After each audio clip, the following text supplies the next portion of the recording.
Que bom estarmos juntos mais uma vez. Que bom que você veio. Hoje eu orei muito ao longo do dia. Procurei ficar o máximo perto de Deus, para poder chegar aqui agora à noite e ter algo para dividir com você que venha dEle. Viver com Deus para mim não é algo que faça parte de mais um item da vida. Viver com Deus é o centro da minha vida, é o centro da minha existência, é o motivo da minha razão principal para viver. Claro que temos o presente de termos a nossa família, os nossos amigos, e que Deus nos dá a oportunidade de convivermos com todos eles e vocês também. Mas eu sei que se eu não estiver experimentando aquilo que tenho pregado, eu não terei nada para dividir. E eu sei que nessa noite você não veio aqui por vir. E eu valorizo isso. Deus valoriza isso. E se Deus não quer que você volte vazio, que você volte sem ter encontrado aquilo que você veio buscar, é claro que eu, como um servo de Deus, também desejo o mesmo. Por isso, quero pedir que o Senhor nos ilumine mais uma vez. E isso não depende só de mim, depende de você e de mim. Porque quando nós nos colocamos diante de Deus unidos,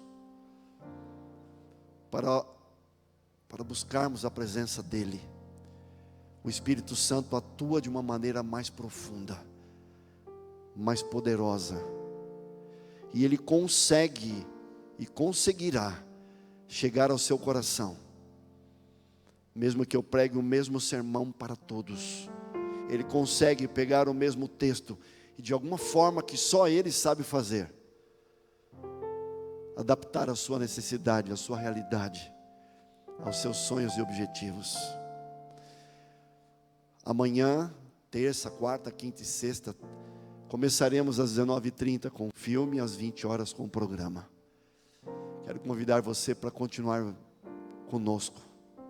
Se você quer ter uma semana de mudança de vida, venha o máximo que você puder, se puder todos os dias, para que possamos chegar no sábado que vem pela manhã, que será o último dia da semana, de uma forma como talvez nunca nós estivermos, no aspecto espiritual, no aspecto emocional. Vou procurar dividir com você aquilo que melhor aprendi com Deus nesses 40 anos. Vamos então pedir que o Senhor fale conosco mais uma vez nessa noite. Já está falando, através do seu servo Márcio, através de tudo aquilo que fizemos. Vamos pedir que Ele nos ilumine agora, para que a nossa mente esteja aberta para ouvi-lo. Ele quer falar, sua palavra está aberta. Senhor, todos vão falar contigo agora, pedindo para o Senhor falar com cada um. Fale, depois dessa oração, fale ao nosso coração, mas ouça agora a voz e os pensamentos de todos.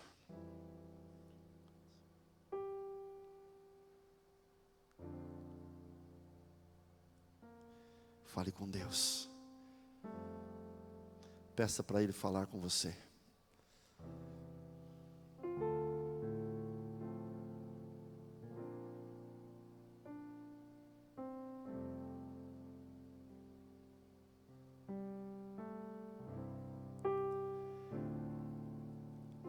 Senhor,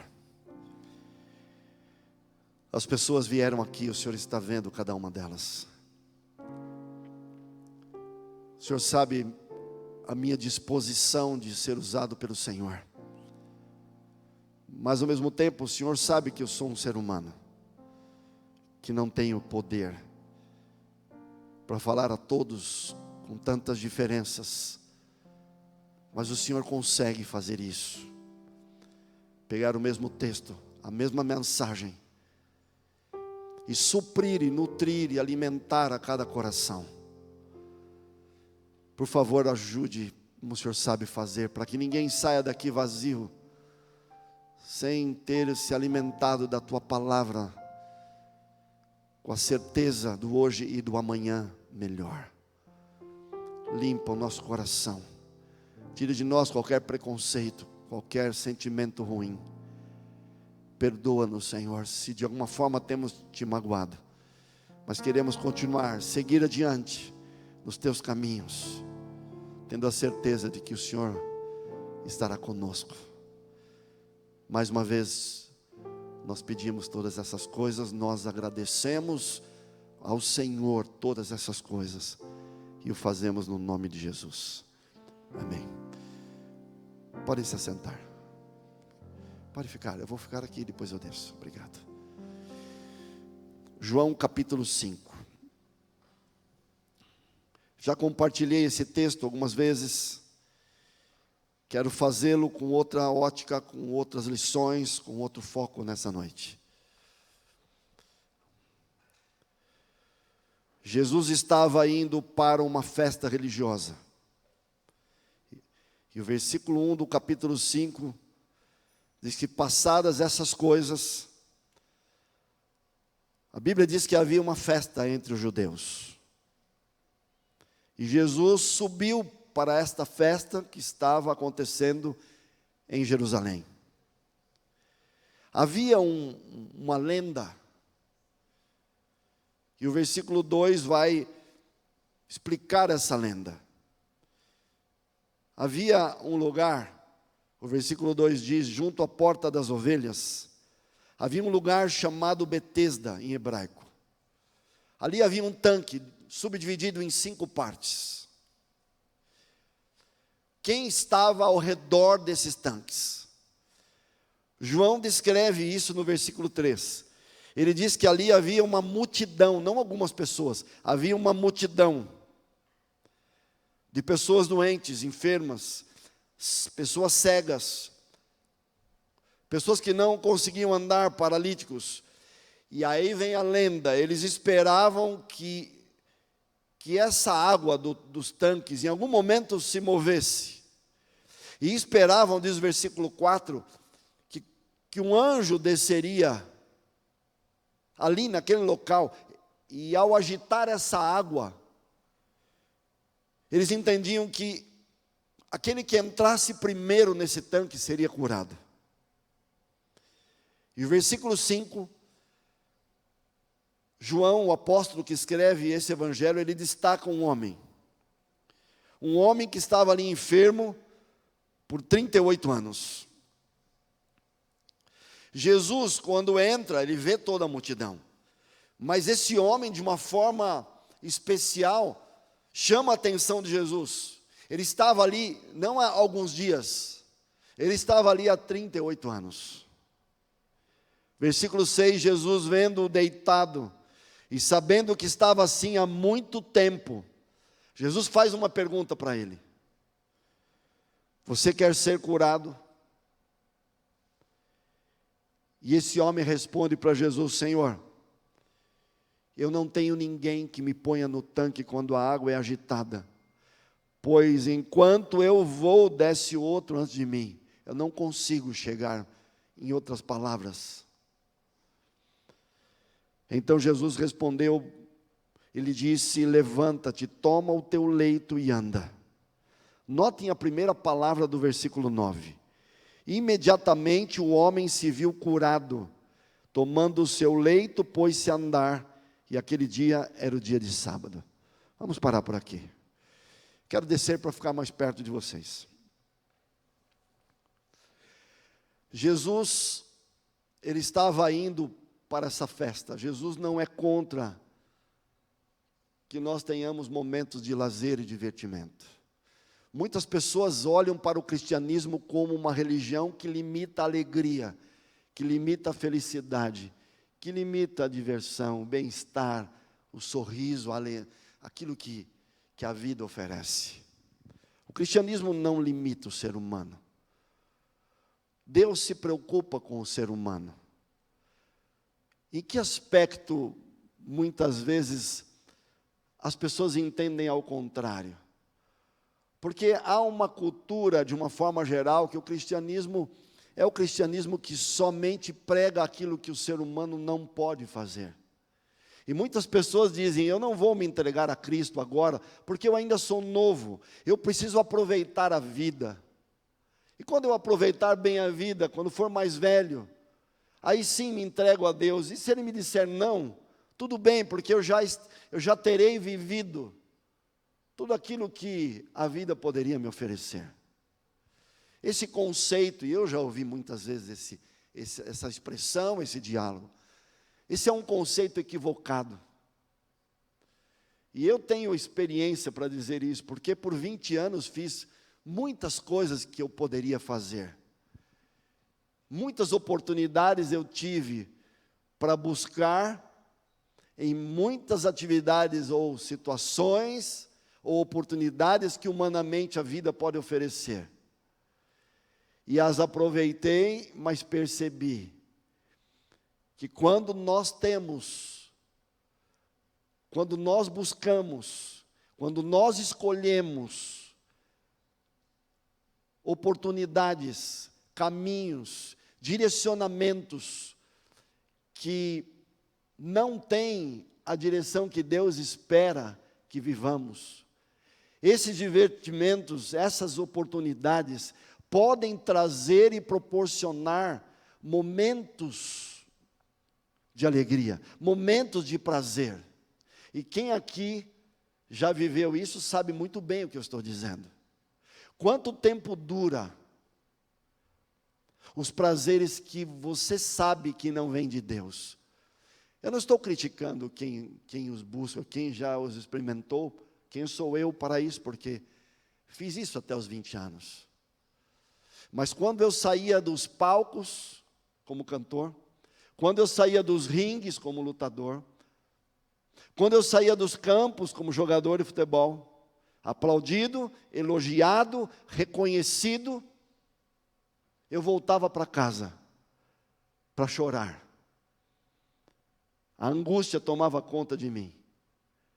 O coração não era preenchido, o vazio aumentava, porque a nossa mente, você sabe disso, a nossa mente, ela cria cenários, ela projeta caminhos que nós imaginamos que irão nos proporcionar a felicidade, o bem-estar e a alegria tão desejada. Constantemente a nossa mente faz isso. Pare para pensar. Como é que você monta os teus cenários? Como é que você projeta e gera perspectivas de conseguir fazer coisas que você imagina que produzirão resultados de felicidade para você? Como é que você constrói isso? Através das informações que você coloca na sua mente. Se você vê um filme, se você vê uma propaganda, se você ouve uma música, se você vê um programa de entretenimento, e você vê artistas, você vê personalidades, você vê gente bonita, gente famosa, gente com posição, gente com uma condição econômica melhor, a sua mente automaticamente, ao ver essas pessoas, ao ver essas situações, ela constrói para você cenários que poderão propiciar para você algo semelhante ao que você está vendo. Então a mente pensa, se eu um dia for famoso, se tiver posição, se tiver dinheiro, eu serei feliz como eles que eu estou vendo são. É algo que a mente conclui e parece correto. Porque se eu vejo algo, a minha mente entende que aquilo, a minha mente não entende que pode um ser humano estar aparentemente feliz, sorrindo, sendo bem visto, aplaudido. A mente não consegue entender por instinto natural que por trás disso pode ter um ser humano infeliz. A mente olha o sorriso, a beleza, a posição, os aplausos E ela conclui que está funcionando. Ela conclui que aquilo está dando certo. E a mente automaticamente pensa: eu preciso fazer alguma coisa para que eu consiga estar e sentir e ser do jeito que aquela pessoa é. Entendem o raciocínio? Eu já tive a oportunidade de estudar a Bíblia com pessoas de todos os níveis que vocês podem imaginar, de todas as classes sociais. Pessoas economicamente humildes, pessoas economicamente extremamente ricas, pessoas com menos cultura, com mais cultura, com uma vida acadêmica simples, com uma vida acadêmica avançada, pessoas sem status, com poder, sem poder. A diferença entre um ser humano e o outro pode ser aquilo que nós estivermos vendo, mas ao conviver com essas pessoas, elas precisam de Deus da mesma forma. Da mesma forma. Acreditem nisso. Não existe nenhum ser humano, por mais bem-sucedido que possa ser, por mais que tenha obtido conquistas, não há problema em termos conquistas acadêmicas, profissionais, emocionais. Não é isso que eu estou questionando. Não é isso que eu estou colocando em xeque. A minha palavra está ligado a tentar obter resultados e sentimentos que nós sonhamos em ter, em coisas que podem ter o seu lugar, mas não foram construídas para tomarem o lugar de Deus. É como se eu estivesse bebendo água para matar a fome, como se eu estivesse comendo para colocar isso no lugar do sono. A nossa mente, ela confunde as coisas. Ela chega a conclusões que parecem óbvias. Mas olha, você é maduro. Eu estou falando de uma forma para a gente raciocinar juntos. Eu não sou um pregador que imponho as coisas. Eu quero que você pense comigo. Chegue a conclusões comigo, se você entender que deve. Mas olha, em primeiro lugar, para o mundo que nós estamos vivendo hoje. Você conclui que as pessoas estão felizes?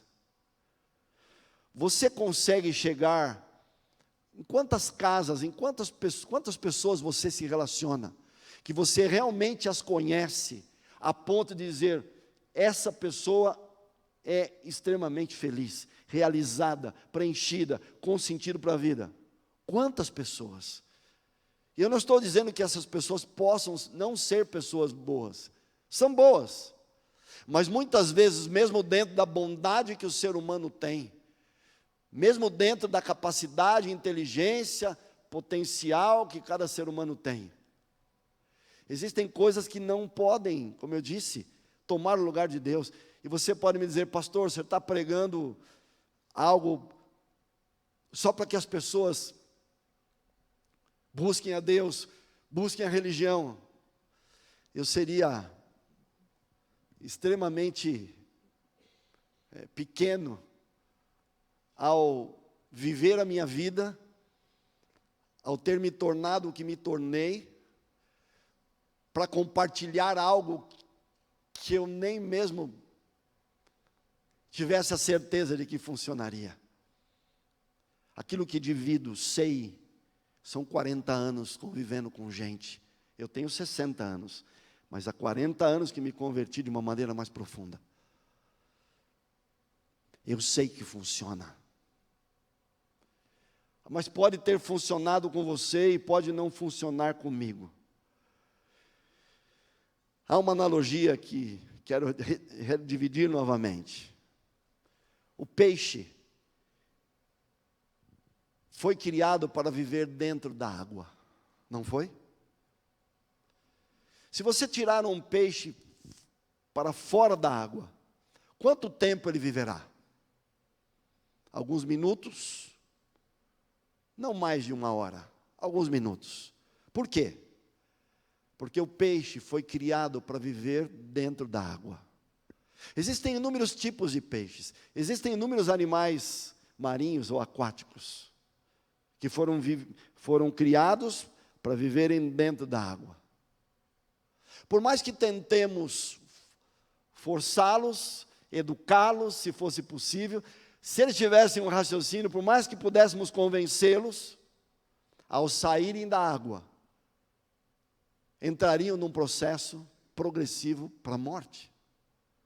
O ser humano, em essência, foi criado para viver em ligação com Deus. Quando nós, por um segundo, nos desligamos de Deus, quer enxerguemos ou não, quer percebamos ou não, entramos num processo de morte. Talvez não morte física imediata, mas morte espiritual, morte emocional. As nossas emoções começarão a entrar num processo progressivo de ansiedade, de angústia, de desespero, de depressão, de síndrome do pânico. Começaremos a ter medos, inseguranças, os sentimentos ruins tomarão conta da nossa vida e lutaremos contra ele, ou contra eles, sem entendermos que a nossa luta é como um peixe que poderá estar lutando para viver fora da água. Jesus sabia disso. Quando Jesus entrou no tanque de Betesda, a caminho da festa religiosa que ele estava indo, ele encontrou pessoas enfermas de todos os tipos. Isso doeu ao coração de Jesus. Porque Jesus, na Bíblia, nós temos um único Deus, formado pelo Deus Pai, Deus Filho e Deus Espírito Santo. Os três têm o mesmo nível de hierarquia, mas os três são Deus, e os três se subdividem em funções. Eles próprios dividiram as funções entre eles. A Bíblia não explica por que, só apresenta isso. E uma das funções de Jesus na divindade é que Ele que traz à existência a vida. O Jesus que nós vemos ali, que nasceu de Maria, ele já existia no Antigo Testamento, não tinha o nome de Jesus. É ele que na Trindade é o agente da criação. E esse agente da criação, ao ver paralíticos, enfermos, pessoas doentes, é claro que o objetivo dele era, se pudesse, não que não tivesse poder, eu vou explicar por que não curou a todos. Ele gostaria de ter curado a todos. Não existe dor maior para Deus do que ver um ser humano que Ele criou para ter vida, para ter coração preenchido, para ter uma vida em abundância. Não tem dor maior para Deus do que ver alguém que Ele poderia ajudar, que Ele poderia conduzir, que Ele poderia preencher, que Ele poderia dar razão à existência. Não tem nada que doa mais no coração de Deus ao ver um ser humano que não consegue entender isso. Eu não estou falando de religião, eu não estou falando de nada específico, eu estou falando prioritariamente, primariamente, de que todos nós precisamos ter uma vida desenvolvida no aspecto espiritual. Até a neurociência diz que nós precisamos ter desenvolvimento no físico, no mental, no emocional e no espiritual. Até as nossas funções, até os neurohormônios que produzimos, são produzidos como resultado de cuidarmos do corpo, de termos uma parte racional, cognitiva bem desenvolvida, de termos as nossas emoções gerenciadas e supridas, e a nossa vida espiritual consistente. Deus, a neurociência está descobrindo aquilo que Deus fez. A psicologia detalha aquilo que Deus construiu na mente. Os palestrantes de inteligência emocional detalham algo que a Bíblia já diz há muito tempo. Tinha um outro nome. Vocês e nós temos que entender que todos os sentimentos que surgem na nossa mente, de alegria, tristeza, amor, ódio, esperança, desespero, bons e maus sentimentos, não surgem por acaso. Não surgem como algo ligado à sorte ou azar. Eu vejo pessoas dizendo assim: hoje eu não acordei bem. E outros dizendo: hoje eu acordei bem. Como se isso fosse um fator de: hoje tive sorte, acordei bem. Hoje não tive sorte, acordei mal. nenhum tipo de sentimento é produzido na sua mente sem que haja uma razão, sem que haja um processo para que ele aconteça, sem que gatilhos que impulsionem o surgimento do sentimento venham a acontecer na sua vida. É claro que somos humanos, podemos ter variações em alguns aspectos, no nosso aspecto biológico, mas via de regra, somos o resultado daquilo que nós plantamos, construímos. Somos o resultado daquilo que colocamos nos nossos 5 sentidos. E muitas vezes andamos na mesma direção, insistimos em andar na mesma direção, sabendo que os resultados que estamos colhendo não são os melhores, porque não estamos felizes, não temos uma vida como gostaríamos, e insistimos na mesma direção, e muitas vezes como cristãos oramos a Deus, que Deus faça algo, mas não percebemos que antes de Deus nos dar um resultado, Ele quer que nós modifiquemos o processo, o estilo de vida que tenhamos. Pedimos saúde para Deus, mas não mudamos aquilo que comemos, aquilo que bebemos, como cuidamos do corpo. Pedimos crescimento profissional, mas não nos dedicamos.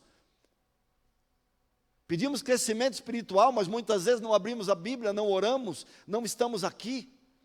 E colocamos e transferimos para Deus toda a responsabilidade, que Ele tem o desejo maior de nos ajudar.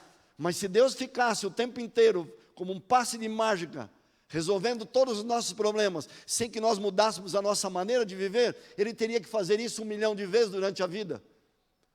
Porque Ele nos curaria e continuaríamos ficando doentes pela maneira como dirigimos a vida. Ele tiraria de nós a depressão, mas continuaríamos vivendo uma vida que nos levaria à depressão de novo. Deus ama fazer milagres, mas Ele quer, em primeiro lugar, mudar a nossa cabeça, a nossa forma de pensar, de raciocinar.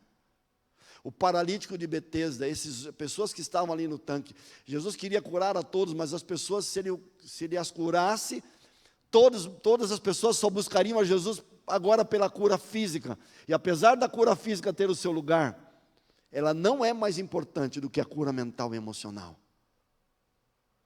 Porque a atenção de Jesus é chamada por esse homem de 38 anos no tanque. Porque ele estava há 38 anos insistindo em ir na mesma direção, para tentar ser curado. É claro que ali era um fato real.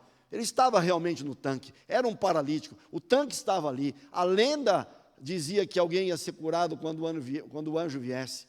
É claro que na mente dele ele estava fazendo algo certo. Ele estava esperando, quem sabe, um dia ter a sua oportunidade. Na sua sinceridade, ele estava fazendo aquilo que ele entende que deveria fazer. Ele estava sendo coerente com aquilo que ele acreditava. Mas escuta. Sinceridade não transforma algo que não é verdade em verdade. A sinceridade tem o seu lugar na vida, mas a sinceridade não consegue sozinha produzir um resultado. Eu preciso entender, eu preciso unir que a sinceridade junto com a verdade entendida e vivida, aí sim me proporcionará os resultados que eu preciso. Então, em primeiro lugar, eu preciso entender quais são as verdades que me darão um corpo saudável, quais são as verdades que me trarão uma mente bem resolvida, meu aspecto cognitivo, minha vida racional estável, quais são os princípios, o que eu tenho que fazer para que isso aconteça, o que eu preciso fazer para que as minhas emoções não me destruam, não me desanimem, não me tragam desespero, desmotivação.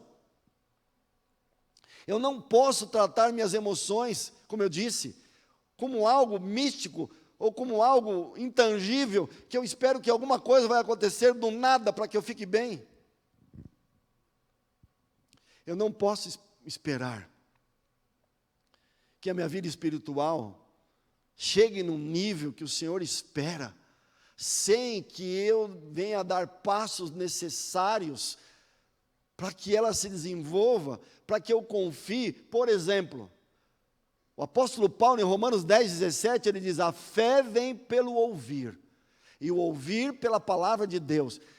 Deus está dizendo, você quer ter fé, confiar em mim, você precisa ouvir a palavra de Deus, você precisa estudar a palavra de Deus. Deus está dizendo, fé não é algo que você recebe por sorte, porque Deus olha para você e decide te dar. Ela é conquistada, ela é o resultado de nós buscarmos a Deus com sinceridade, com diligência, com disciplina, com constância, com consistência, diariamente, falando com Ele. Vocês estão entendendo que isso é mais do que religião? Vocês estão me entendendo? Eu estou falando da essência da vida, da essência da existência, da essência do cristianismo. Queridos, eu sei que isso não tem sido pregado. 40 anos estudando, meditando, pensando, experimentando, para entender como funciona a mente humana, como funciona a relação com Deus, como as coisas acontecem. Não estou dividindo teologia simplesmente, teoria simplesmente. O que adianta irmos em lugares, eu não estou criticando pessoas, estou fazendo observações em relação àquilo que as pessoas ensinam, e muitas vezes iludem multidões com teologias e caminhos que podem parecer bons, mas não são. Hoje se fala tanto em irmos em lugares e as pessoas prometem bênçãos, prometem soluções, e as pessoas vão desesperadas na sua sinceridade buscar soluções. Eu preciso de um emprego novo, eu preciso de uma casa, eu preciso de um companheiro, eu preciso ter saúde, e as pessoas vão em busca disso. Não está errado, Deus também oferece isso. Mas é o que eu disse, um carro pode te ajudar, um companheira pode te ajudar, um bom trabalho pode te dar resultados. Eu não estou dizendo que não, mas eles não podem, entendam isso, substituir a paz, a estabilidade emocional, o sentido para a vida, o coração preenchido, que só o Criador pode fazer. E as pessoas então, elas classificam, a minha vida vai melhorar se acontecer isso, isso, isso e isso. E as pessoas, alguns líderes religiosos na sua inteligência dizem, eu vou oferecer isso.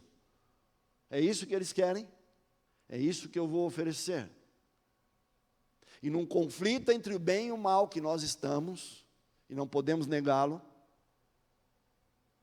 muitas coisas são oferecidas, contanto que as pessoas não busquem a Deus da maneira como devem buscar.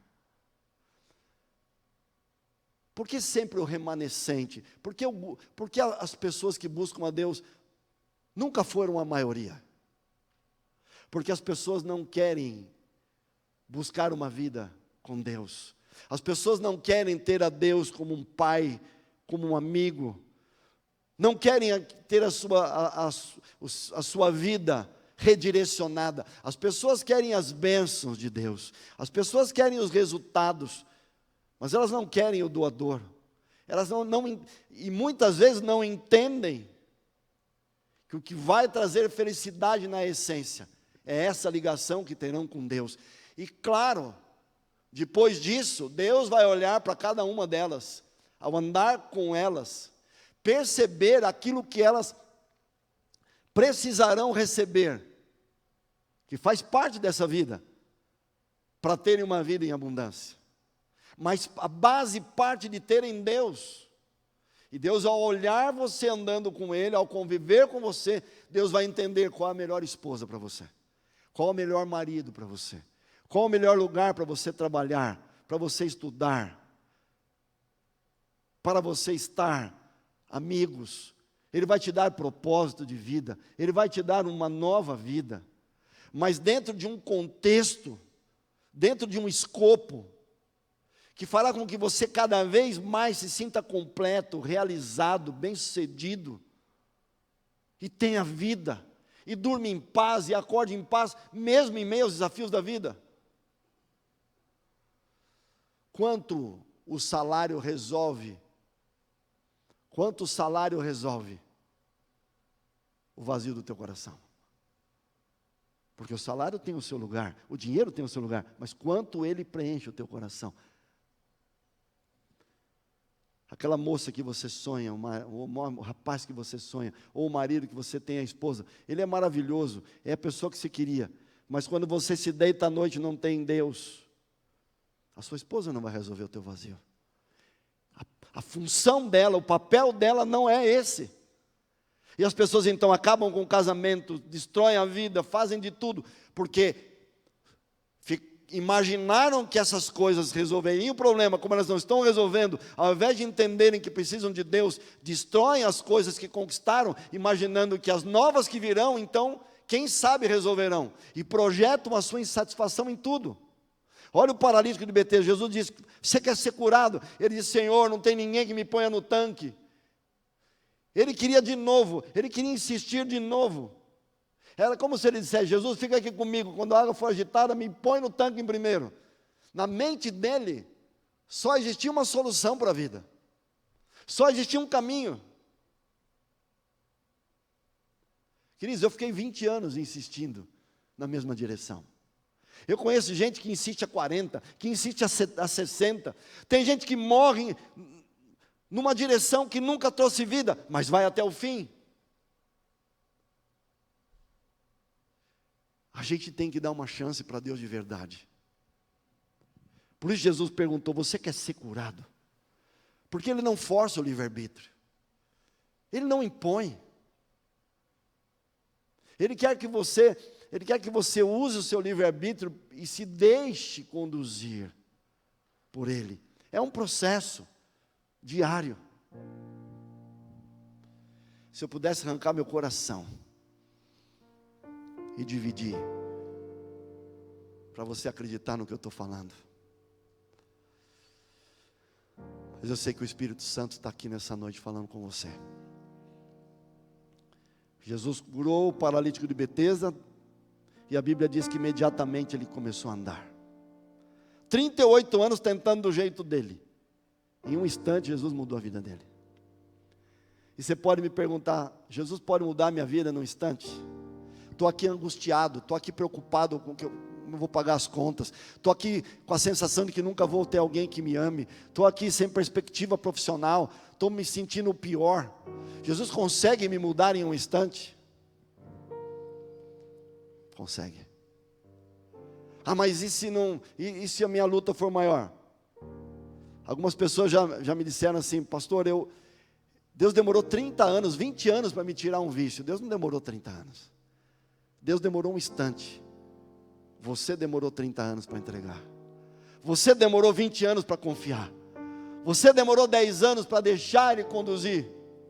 Então, quando demora, não é porque Ele demora, é porque eu muitas vezes preciso me submeter diariamente, me envolver, me entregar, andar com Ele, passar tempo com Ele, para que eu consiga me libertar, me entregar, abrir a porta, para que Ele faça aquilo que Ele precisa fazer.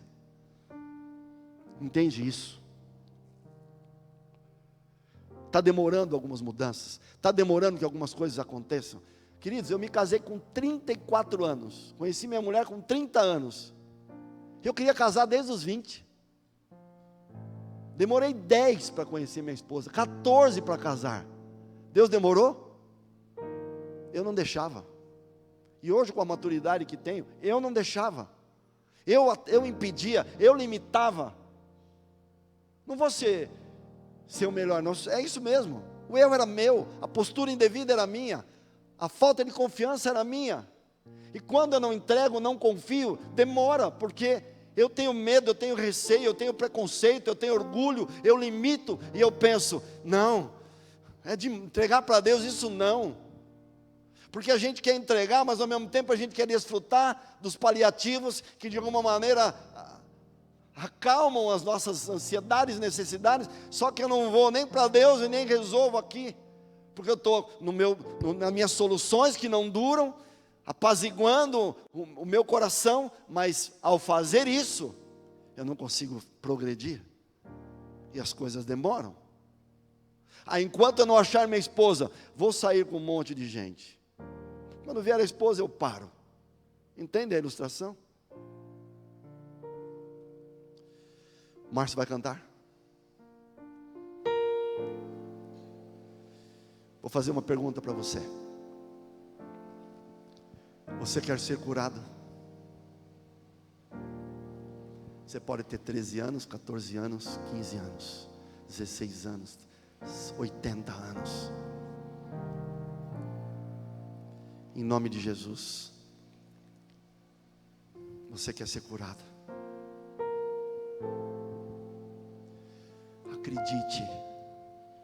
Acredite em quem experimenta isso.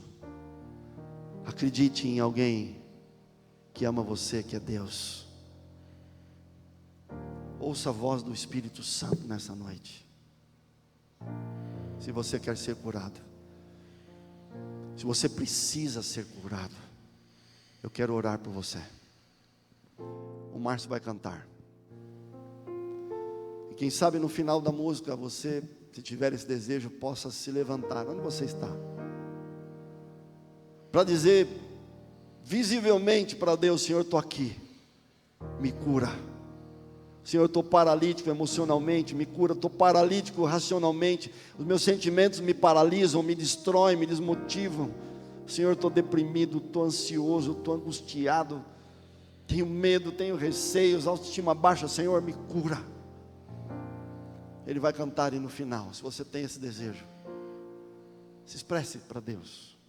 É claro que Deus lê o seu coração, mas quando nos expressamos, Deus vê o universo inteiro vendo você, e Ele consegue te ajudar, porque o universo sabe que você demonstrou e usou o seu livre-arbítrio para demonstrar.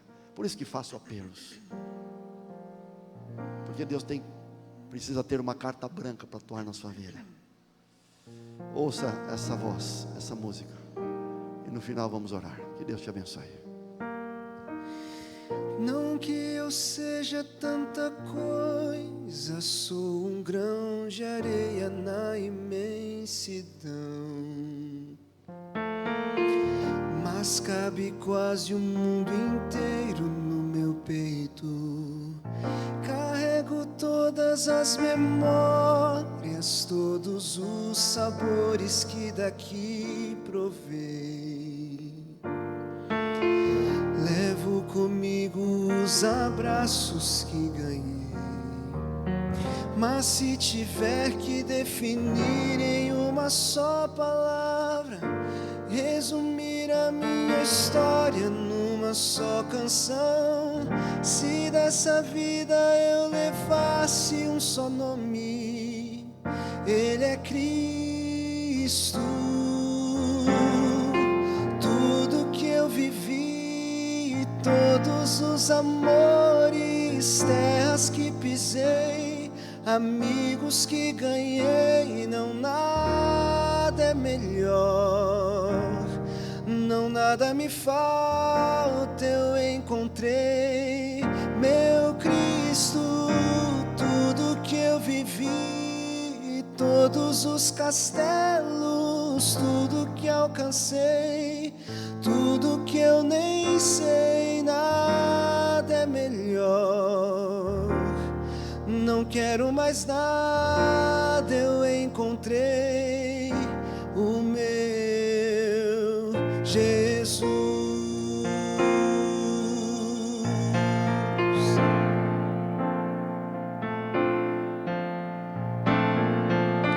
Ele é a paz da minha estrada, doce companhia do meu coração,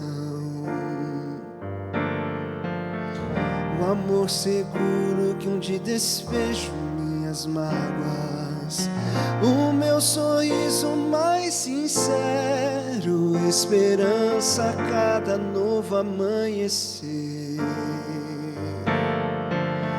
o amor seguro que ninguém pode roubar, que minha boca esteja cheia da sua palavra, seja o tema incansável da minha canção, que minha vida só aponte esse nome, Cristo.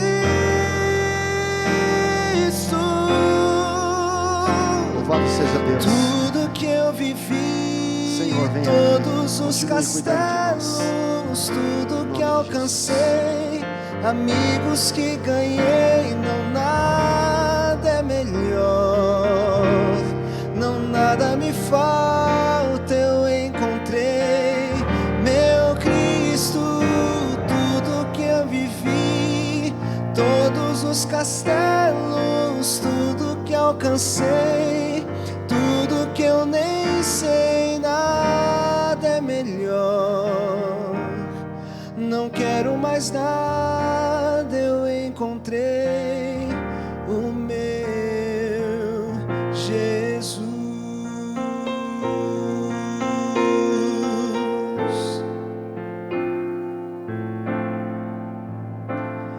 Nada é melhor, não quero mais nada, eu encontrei o meu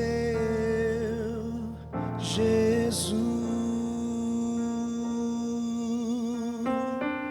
Senhor, nada é melhor do que ter o Senhor na nossa vida. Obrigado por essa noite. Sabemos que o Senhor falou conosco. Eu sinto o Senhor aqui no coração. Obrigado por ter falado ao coração de cada um. Vamos voltar para casa, mas não queremos deixar o Senhor.